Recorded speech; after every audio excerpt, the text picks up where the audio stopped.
Hey everyone, thanks again for checking out this week's video in celebration of President's Day or President's Week for a lot of the schools. I'm going to take a look at the last two presidents, President Trump and President Obama's golf swings. One thing that I mentioned on the website, and a fact that I think is pretty cool, is that no presidential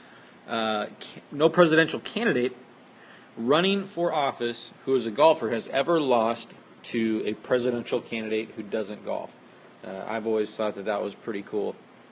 But anyways, we're going to check out these two swings.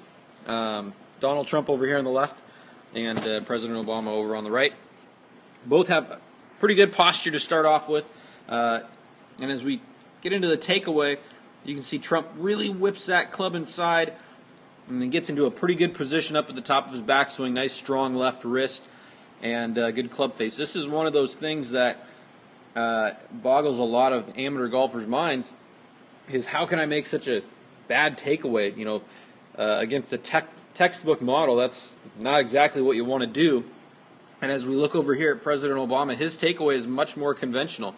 Good rotation with the upper body, nice and still with the lower body, and he too gets it into a really good position up at the top. So, just a great illustration of how we can do the same motion and get in the same position in very different ways, and both can be effective. So both players get in very good positions at the top of their backswing. And now as Trump starts to come down, this is where you're going to see the big difference.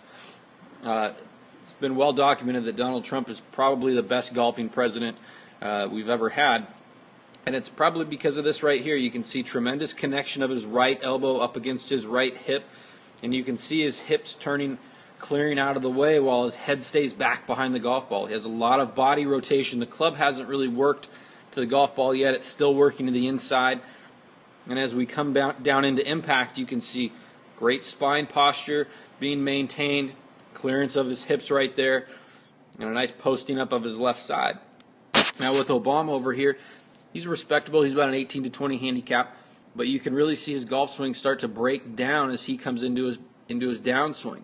Unlike Trump, which I'll play back over here in a couple frames, he really hasn't turned his body at all. He's using a lot more arms to hit the golf ball at this point than his body, which is going to make it really hard to be consistent.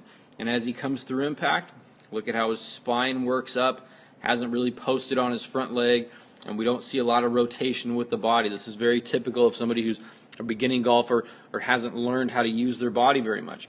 Basically, any time that you're using your hands in the golf swing, it's going to be very hard to time and figure out and hit the golf ball consistent. So, whatever your political views are, I think we can all agree on one thing, that Trump has some things that we want to emulate in our golf swing, and Obama has some things that we don't. I hope you learned something from this video, and I hope you enjoyed seeing some of our leaders of this country swinging the golf club like you do. Have a great day, and hopefully you'll tune into the next one.